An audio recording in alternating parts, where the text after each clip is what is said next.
News on TV1. For the News First team, I'm Dithmini De Silva. Let's start off with a look at the headlines.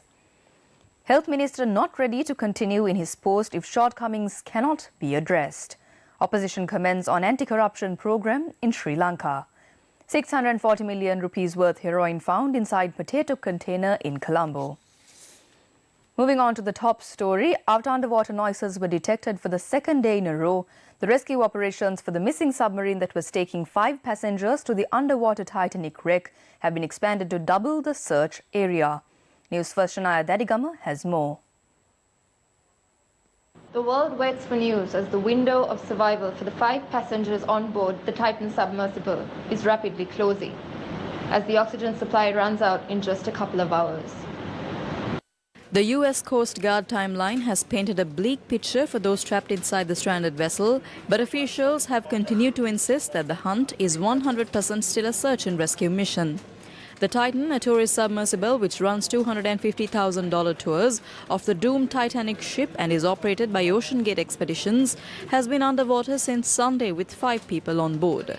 The group, dubbed the Titan 5, includes British billionaire Hamish Harding, Ocean Gate CEO Stockton Rush, French Navy veteran P.H. Najlat and Pakistani businessman Shahzada Dawood and his son Sulaiman. Hopes of finding Titan are now fading hours after those leading to rescues said they will hold on hope until the very end, but admitted that they would at some point need to make a tough decision. Moving on to local news, Sri Lanka's Health Minister Kehelia Rambukwala says there are concerns over the provisions allocated for free healthcare in the country. He said if the issues cannot be solved, he is not ready to continue to remain as minister. More details will be available on our social media platforms.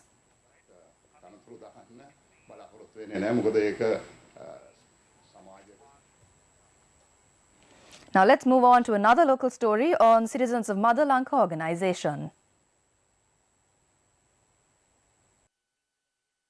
The government has launched a program to silence the people, close down the country and sell the assets. The people are losing their vision. When the questions are posed to the health minister about this, the minister is joking to the media. The government is joke. The government is trying to suppress the media that provides information to the people. They are watching this closely.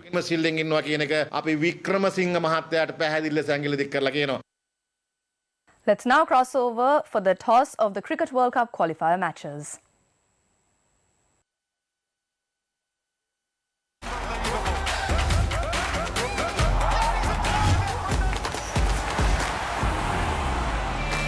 අයිබෝවන් 2023 ලෝක කුසලාන cricket තරඟාවලියේ සුදුසුකම් ලබා ගැනීමේ තරඟබාලාවේ තවත් තීරණාත්මක උද්වේගකර තරඟ දිත්වයක ආරම්භයත් සමගිනුයි ඔබ සජීවීව මේ ආකාරයෙන් අපත් සමග සම්බන්ධ වෙන්න අපිට හැකියාව තිබෙනවා යමු වන්නට බටහිර ඉන්දිය කොදෙව් සහ නේපාල් තරඟයේ කාසිවාසියරුක බල අවස්ථාව. Let's get it started then. The captains are here. Shea Hope, captain of the West Indies, Rohit Powdell, captain of Nepal, and Mohammad Javid, the match referee, will oversee proceedings. Who's got the coin? Shea, why don't you give it a flick? Heads is the call. And it is head. It is a head. And therefore, Rohit Powdell, you have won the toss. Rohit, first of all, what are you going to do and why? Looking at the wicket, I think we will bowl first because I think in the first 15 overs there's a help for medium paces, so we are looking to bowl first. Yeah, you have, of course, that inside information. Monty Desai, your head coach, worked previously, not too long ago, with this West Indies team. That sort of information will help with your planning, wouldn't it? Absolutely, he has been working with West Indies and he has that experience, so he has been sharing the plans. We need to come here and execute those plans, whatever we have made.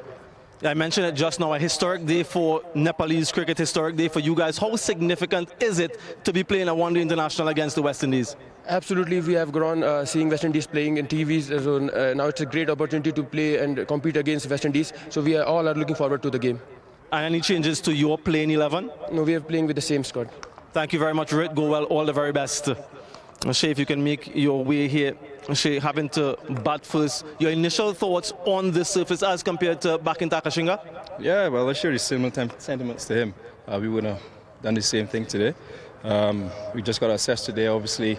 It's a different surface, so we're not sure what's going to happen today, but we got to assess, as I said, and then get some runs on the board. And any changes to your playing 11? No, same team. Right, you spoke at the end of that last game with me about being ruthless. Coach Sami has mentioned about throwing the first punch and that intent to score. How has that been interpreted by the guys, and how do you go about achieving that? Yeah, as you said, it's just the intent to score. That doesn't mean you're trying to hit every ball for 4 and 6. The aim is to score for every ball, limit those dot balls, and try to get big runs on the board. Thank you very much, Shay. All the very best. Thank you. Oh, there you have it, folks. The news from out in the middle. Nepal, they've won the toss, and unsurprisingly, they've decided to bowl first. Yes, Nepal and the West Indies here today. First time in ODIs. We've got Andy Flower and Carlos Brathwaite here with me. Gentlemen, Carlos, let me start with you. And this whole matchup and what we've seen from Nepal and what we've seen from the West Indies, what are you looking forward to? West Indies batters versus the Nepalese spin. I think ultimately it comes down to that. The kind of plan B or game within a game would also be the West Indies pace versus the short Nepalese batters. So it's ball versus bat, figuratively and literally speaking. Andy, I know you've been paying close attention to all aspects of Nepal's cricket. What are you looking forward to today? Well, I'm interested to see whether they open the bowling with the young left-arm spinner Rajpanshi, who had success in the last game, only going for 20 in his 10 overs, or they try to exploit the 9 a.m. conditions here with swing. All right, let's just confirm those teams as they have been presented to us. The West Indies will be batting first. Carlos, your thoughts? Johnson Charles at number 3, important position. He has to dovetail if they lose the early wicket to make the most of the power play, or potentially to help Shea Hope in the middle. And then that power pack lineup of Puran, Powell and Holder, they will play an important role in the middle orders. And the Nepal. Nepal have Birtle, who's in great form when they bat this afternoon, and it's very hard to stop people scoring in the afternoon here at Harare Sports Club.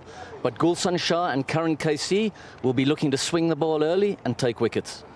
Absolutely, we're looking forward to this. This is a mouth-watering prospect, so we'll jump back out to the middle and join Ashwell Prince for his update on conditions. We're out in the middle, but before we have a look at the pitch, let's have a look at overhead conditions. Blue skies today, hardly a breath of wind, and 25 degrees top, so a perfect day for cricket. We're on the edge of the square, and what that means is that we're on pitch number 1. We have a very short boundary towards the grandstand end, only 64 meters, but to the opposite end we have 75 meters out to the grass embankment. That is a big boundary. Let's have a closer look at the surface. There's hardly a blade of grass. It is bare, no grass whatsoever to speak about.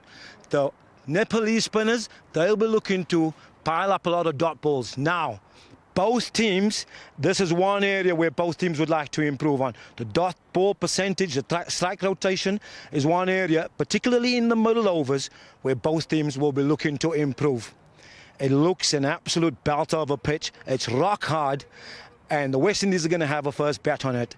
A key man for the West Indies will be looking to put up a big score today, Shea Hope.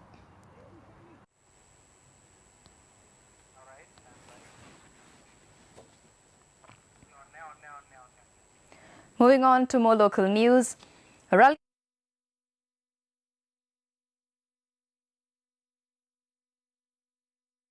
of the Jatika Jana Balawege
Moving on to more local news.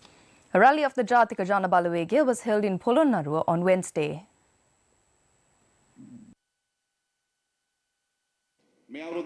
Within 3 months of this year, the government has obtained loans of $7 billion locally, 2,100 billion rupees. It is said to increase by another 7 in June. A Singaporean company held discussions recently and they've obtained sovereign bonds of $150 million.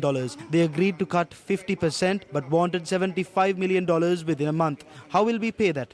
They are trying to slash a loan of 45%. 14 billion worth of loans have been given to the government from the EPF and the ETF. 1,600 billion will be slashed. For a person with 1 million, 40% is 400,000 will be cut and the EPF account will be updated as 600,000. If someone has 1 million in the bank, 700,000 has been given as a loan to the government. In comparison, 280,000 will be cut and it will be updated as 720,000. For state and private sector workers, the EPF is cut and money is deducted from their bank accounts also. Banks increased interest rates recently. Although the policy interest was reduced now, they aren't talking of reducing our loan interest rates. The central bank and the government are making policies and laws to loot the people, but not to protect the people.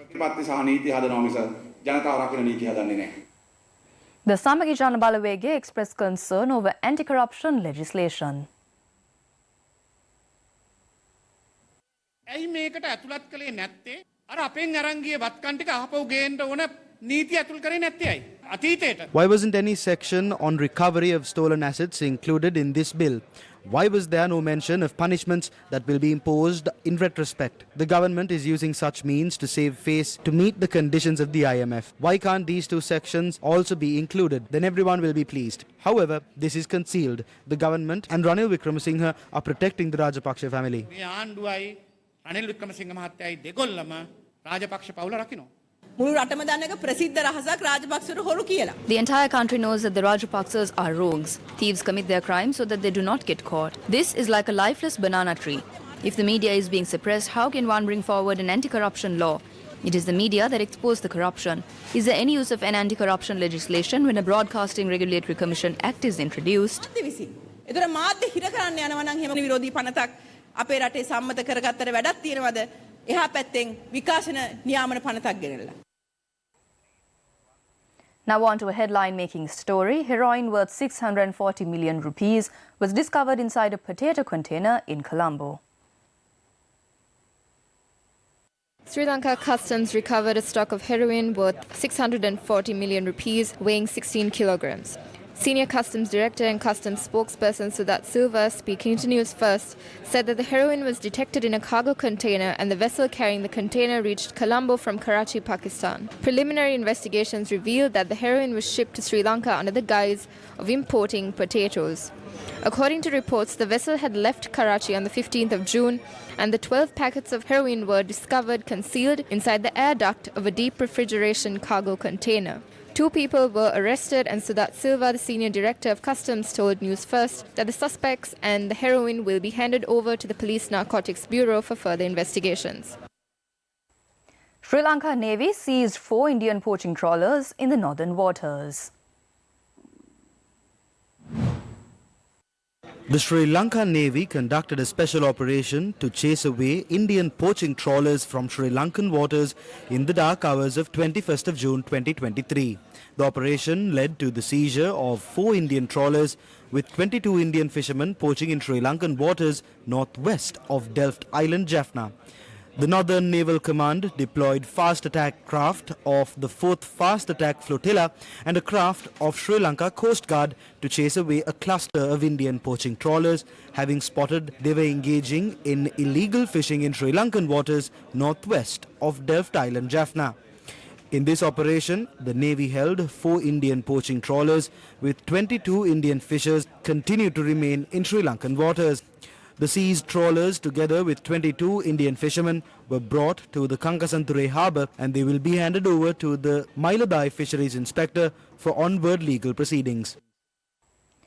The Food and Agriculture Organization of the United Nations and the New Zealand government have collaborated to combat child malnutrition in Sri Lanka.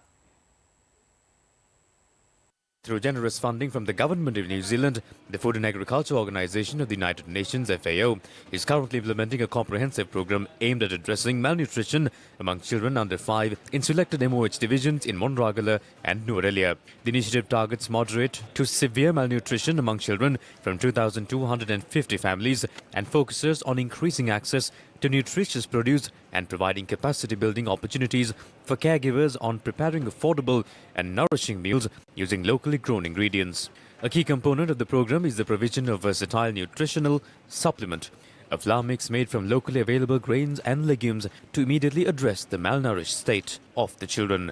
A study conducted in 2022 by the Family Health Bureau of Sri Lanka revealed that 42.9% of children under 5 years old in the country are experiencing various forms of malnutrition, including growth faltering, underweight, wasting and stunting. Convening a press briefing in Polonnaruwa today, dairy farmers express views regarding the issues they face. Dairy farmers expressed views regarding the issues they face. Medicine used to cost 85 to 90 rupees. That was 2 years ago. Today the prices have risen to 600 rupees. Prices of minerals have risen significantly. Farmers have come to a very desperate state. With all these costs, there are no profits. It is the media that give prominence to our issues. Now they are introducing bills to suppress the media and thereby our rights. We request not to take away this right.